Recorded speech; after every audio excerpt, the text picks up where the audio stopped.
kasih telah bergabung. Kita membahas tahapan-tahapan rekayasa sistem informasi dan tahapan-tahapan pengembangan sistem informasi.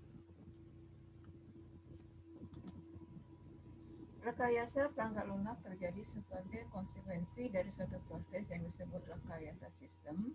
Rekayasa sistem memfokuskan pada berbagai elemen, analisis, perancangan, dan pengorganisasian elemen-elemen ke dalam suatu sistem yang dapat menjadi sebuah produk, jasa, atau teknologi untuk mentransformasi informasi atau kontrol. Proyek rekayasa sistem disebut rekayasa informasi bila konteks kerja rekayasa berfokus pada perusahaan bisnis. Lingkup perangkat lunak, pengembangan perangkat lunak dan pengadaan perangkat keras, pembenahan sistem prosedur, pengembangan perangkat lunak, pembenahan sistem prosedur, pengembangan perangkat lunak, dan pengadaan perangkat keras.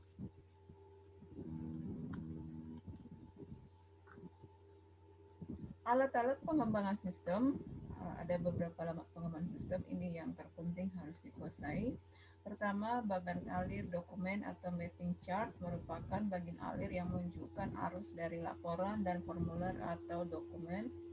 Yang kedua, diagram arus data, data flow diagram pada metodologi, struktur analisa dan desain. Ketiga, kamus data atau data dictionary merupakan katalog fakta tentang data dan kebutuhan informasi dari suatu sistem informasi. Keempat, relational database merupakan hubungan dari file database yang digunakan dalam sistem yang dirancang. 5. Konteks diagram yang merupakan diagram yang dapat menggambarkan hubungan keterkaitan antara sistem dengan pihak-pihak di luar lingkungan sistem dan posisi sistem dalam lingkungan tersebut. Keenam, diagram alir informasi. Diagram alir informasi adalah suatu sistem diagram yang menggambarkan informasi yang mengalir dari suatu bagian ke bagian lainnya.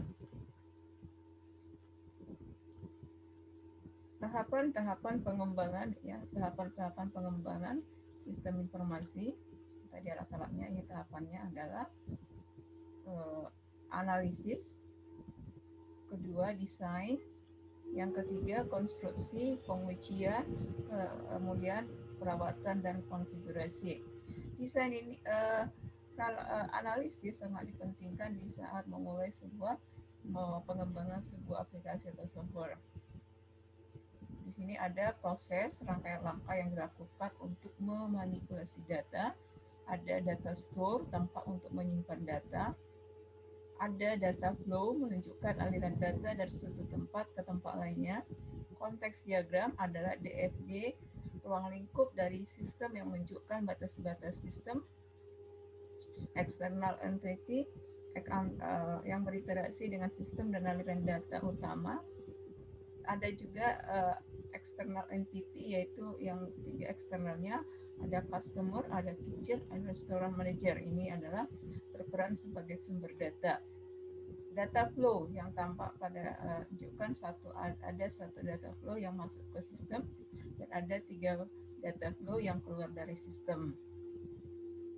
Konstruksi adalah tahapan menerjemahkan hasil desain logis dan fisik ke dalam kode-kode program komputer. Jadi setelah analisis, desain, dilakukan konstruksi, ya. Pengujian setelah sistem selesai melibatkan semua kelompok pengguna yang direncanakan pada tahap sebelumnya. Pengujian tingkat penerimaan terhadap perangkat lunak akan berakhir ketika semua kelompok pengguna menyatakan bisa menerima perangkat. Perawatan dan konfigurasi diperlukan ketika sistem sudah layak untuk dijalankan, maka selanjutnya perlu perawatan pemeliharaan perangkat lunak. Tool rekayasa, ya, tool rekayasa sistem informasi dan juga nanti ada piramid sistem informasi. Tool di sini alat bantu perancangan sistem, alat bantu perancangan logika program, alat bantu perancangan database. Rancangan sistem ada 3, ASI, aliran sistem informasi penting, konteks diagram ini juga diperlukan, DFD, data flow diagram. Aliran sistem informasi berguna untuk mengetahui permasalahan yang ada pada sebuah sistem. Dari sini dapat diketahui apakah informasi masih layak atau tidak. Contoh konteks diagram, perhatikan di sini ada simbol, ada artinya, ada contohnya. Contoh, simbol kotak itu artinya terminator. Konteks diagram adalah gambaran tentang suatu sistem yang terdapat di dalam suatu organisasi, melibatkan batasan boundary system, interaksi antara external entity dengan suatu sistem. Tanda panah ini menunjukkan aliran data dari mana menuju ke mana. Ini tadi contoh di sini adalah terminator, siapa saja stakeholdernya, ini ada mahasiswa. Kemudian ini simbol proses ya. Di bawah ini prosesnya menghasilkan database record mahasiswa. Konteks diagram tingkatan tertinggi dalam diagram alir data memuat suatu proses.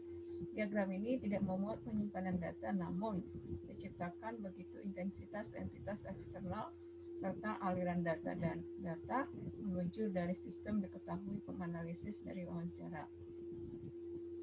Konteks diagram merupakan sejumlah karakteristik penting dari suatu sistem. Di sini ada si kelompok pemakai, data di mana sistem menerima dari lingkungan harus diproses, data yang dihasilkan sistem diberikan ke dunia luar, penyimpanan data yang digunakan secara bersama, batasan antara sistem dengan lingkungan. Konteks diagram dimulai dengan penggambaran terminator, tadi yang bentuk kotak, aliran data, tanda panah, aliran kontrol penyimpanan, dan proses tunggal yang menunjukkan keseluruhan sistem. Ini menetapkan proses, nama dalam hal dapat menjelaskan proses. Terminator ditunjukkan dalam bentuk persegi panjang. Kenyataannya hubungan antar terminator secara definitif karena terminator bagian dari lingkungan dan tidak relevan jika dibahas. Ya. Contoh di sini terdapat banyak terminator. Contoh tanda berbentuk asterik, ya, bintang ataupun pagar. Jika terminator mewakili individu, sebaiknya diwakili oleh peran yang dimainkan. Karena fokus utama adalah mengembangkan model, maka penting membedakan resource, sumber, pelaku handler, dan pelaku adalah mekanisme perangkat. Berikutnya data flow diagram. Alat tool berikutnya adalah DFD atau data flow diagram. Di sini ada 3 fungsi utama DFD: penggambaran sistem, pembuatan model, penyampaian rangkaian sistem. Penggambaran sistem merupakan penggambaran yang dapat menggambarkan sistem dari suatu jaringan yang fungsional. Model DFD dapat digunakan membuat sebuah model yang menekankan fungsi sistem-sistem tertentu, melihat bagian yang lebih detail dari DFD tersebut. Penyampaian rancangan sistem menyampaikan rancangan sistem kepada pihak lain. Di sini menggambarkan rancangan sistem menggunakan DFD, menyampaikan pada programmer, klien, dan siapapun yang perlu mengetahuinya. Jadi dibuatkan DFD-nya. Ada 4 aturan membuat DFD. Jumlah input dan outputnya, misalnya inputnya ada 3 yang di input, maka DFD harus menggambarkan kejadian awal, input, dan bagaimana hasil akhirnya. Hubungan antara data store. Aturan DFD selanjutnya adalah data store yang terhubung setidaknya satu input dengan satu output. Data store diproses, kemudian posisi proses ini ya, ada aturannya, jumlah input dan output berapa, hubungan data store-nya, data store diproses, dan posisi prosesnya. Di proses lainnya tersimpan di data store database.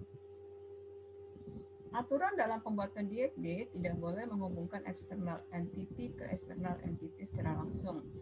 Mahasiswa ke guru. Tidak boleh menghubungkan data storage ke data storage lainnya. Tidak boleh menghubungkan langsung ya data storage dengan eksternal. Pada setiap proses harus ada data flow masuk dan keluar. Tidak boleh ada proses arus data tidak memiliki nama. Tidak boleh proses yang memiliki nomor, ID.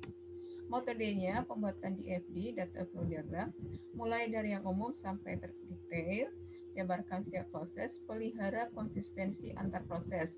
Jadi tidak bisa di tengah jalan nambah aliran yang dari awal tidak ada. Berikan label nama ya setiap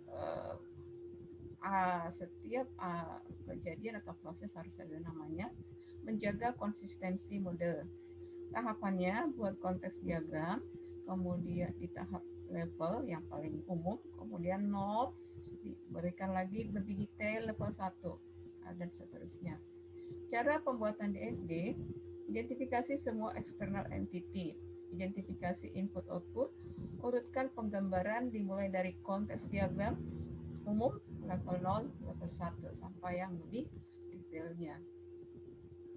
Nah, ini kita pembahasan mengenai konteks diagram dan DFD. Fokus di pertemuan ini beberapa alat atau tool yang digunakan di dalam menggambarkan atau membuatkan model sebuah rekayasa informasi. Ada demikian pembahasan untuk pertemuan ini. Terima kasih, semoga bermanfaat.